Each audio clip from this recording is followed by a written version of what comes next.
کیونکہ آپ صحیح کہہ رہے ہیں کہ انسان کمزور ہے، کئی قسم کے تعصبات بچپن سے، چاہے مسلمان گھر ہوں یا نان مسلم گھر ہوں، ہم سب کچھ تعصبات کے ساتھ بڑے ہوتے ہیں، جوان ہوتے ہیں، کچھ نیشنلزم کے تعصبات، مذہبی تعصبات، مسلکی، کچھ بہت زیادہ ہوتے ہیں۔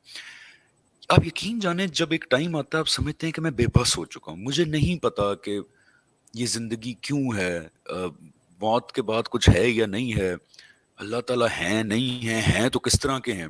ایک وقت آتا ہے جب آپ اگر پرسسٹنٹلی یہ سوالات پوچھتے رہیں تو آپ بریک ڈاؤن کر جاتے ہیں، آپ کا دماغ اس قابل نہیں ہے کہ وہ ان سوالات کا جواب حاصل کر سکے۔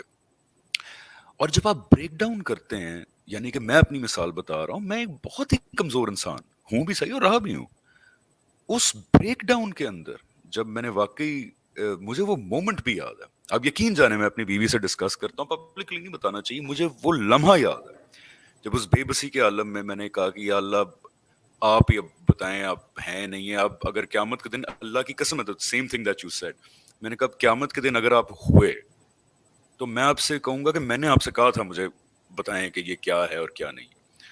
میں رو بھی پڑا، اور یہ صرف 1.5 سال پہلے کا واقعہ ہے، 2 سال پہلے کا۔ اور اس کے بعد مجھے نہیں پتا میری زندگی کے اندر کیا ہوا، لٹرلی ایسا لگا کہ اللہ تعالیٰ نے، مطلب آپ نے ہاتھ آگے کیا، اللہ تعالیٰ نے پورا بازو پکڑ کے اپنی طرف لے آیا ایسے کر کے۔ اب یہاں پہ ایک سوال، 2-3 سوالات ہیں میرے۔ ایک تو اتنی عظیم شخصیت، لیکن وہ یعنی کہ ماں کا پیار بھی بے وقت لگتا ہے ان کے پیار کے سامنے، با قرآن دیکھتے ہیں، ان کا تعارف حاصل کرتے ہیں۔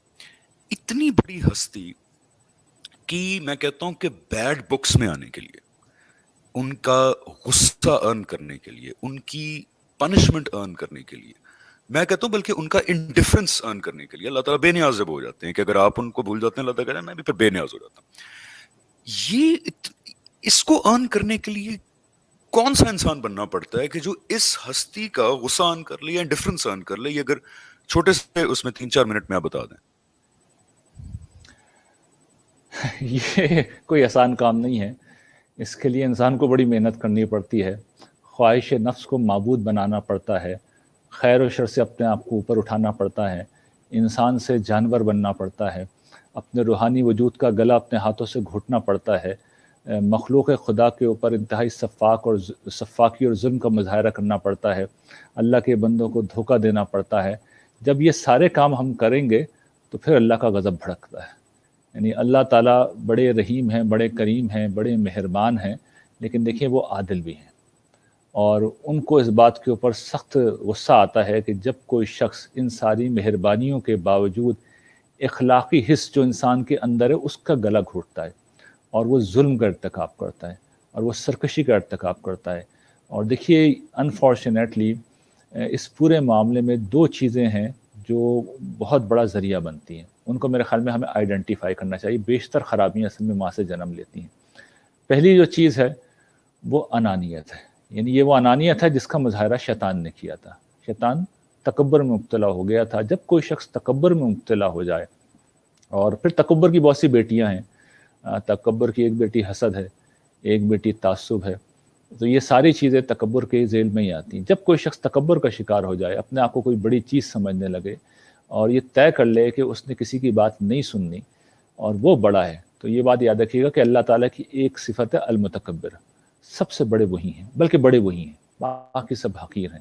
تو جب کوئی شخص اپنے آپ کو بڑی چیز سمجھتا ہے تو پھر وہ راندہ درگاہ ہو جاتا ہے۔ یعنی اس کا نتیجہ فوری طور پہ کیا ظاہر ہوتا ہے؟ ظاہر یہ ہوتا ہے کہ انسان کوئی خیر کی بات، کوئی سچائی قبول کرنے کے لیے تیار نہیں ہوتا، اور یہ کوئی معمولی بات نہیں ہے۔ یعنی دیکھیے، یہ جو اس دنیا میں ہدایت صرف اسی شخص کو ملتی ہے جس کے اندر سچ کو ماننے کا جذبہ ہو۔ انسان کی سب سے بڑی اخلاقی قدر کیا ہے کہ ہم سچ کو سچ مانتے ہیں اور جھوٹ کو جھوٹ مانتے ہیں۔ ہماری پوری زندگی اصل میں اسی چیز کے اوپر کھڑی ہوئی ہے۔ ہم اصل میں ایک اخلاقی وجود ہیں، اور ہمارے اخلاقی وجود کی اساس سچائی ہے۔ جس وقت ہم سچائی کو ماننے سے انکار کر دیتے ہیں، تکبر کی بنیاد کے اوپر، یا تعصب کی بنیاد کے اوپر، یا حسد کی بنیاد کے اوپر، تو ہم خدا کے غضب کا شکار ہو جاتے ہیں۔ کیوں؟ دیکھیے، اس کے بعد ساری برائیاں جنم لیتی ہیں۔ شیطان کے اب آپ بغیر سے دیکھیے نا، کہ شیطان ہمارے یہاں برائی کا سمبل ہے، لیکن وہ بڑا عبادت گزار تھا، وہ دیکھیے وہ جس مجلس میں موجود تھا وہ کوئی معمولی مجلس نہیں تھی، اس کا ذکر فرشتوں کے ساتھ کیا گیا ہے.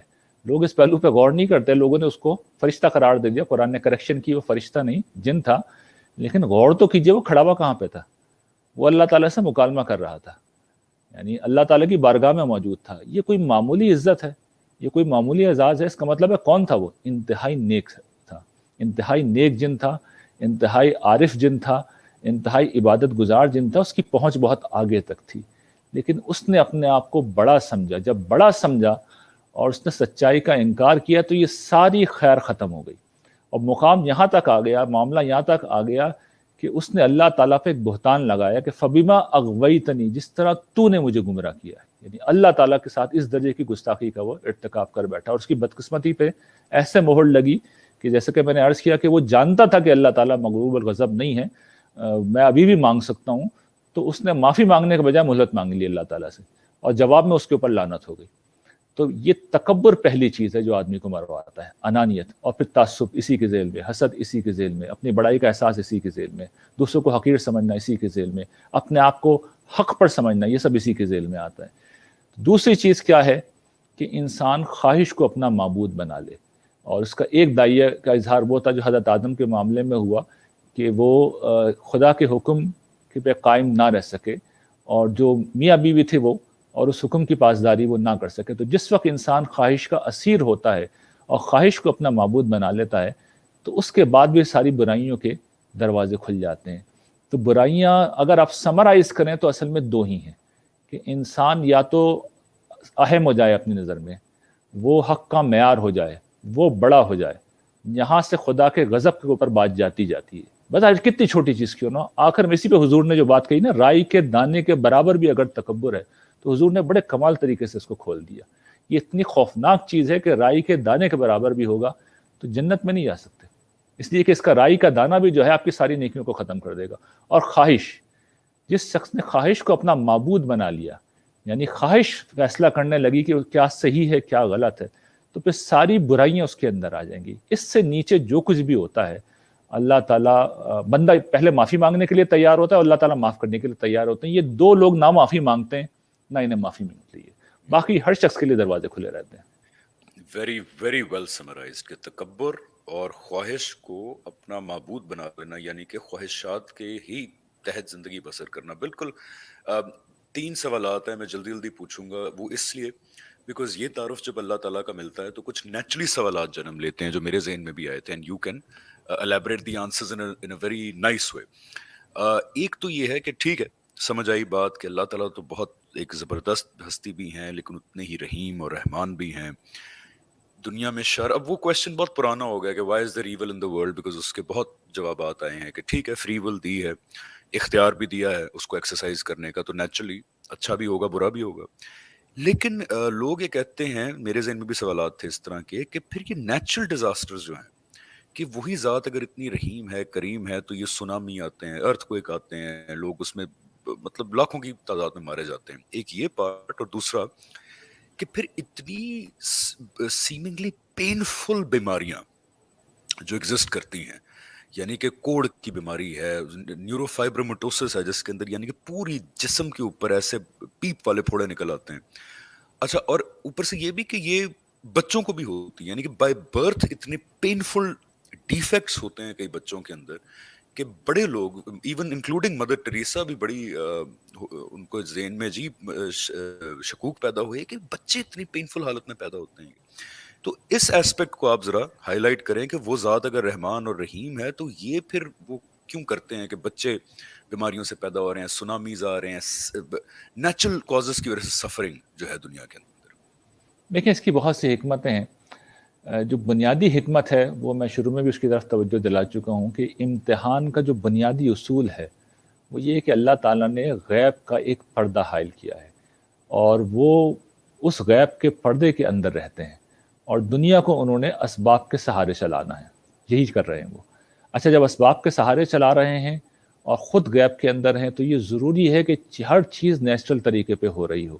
یعنی اگر اس دنیا میں تصور کیجئے کہ بیماریاں نہ ہوں، اس دنیا کے اندر اگر ڈیزاسٹر نہ ہو، اگر اس دنیا کے اندر سونامی نہ ہو،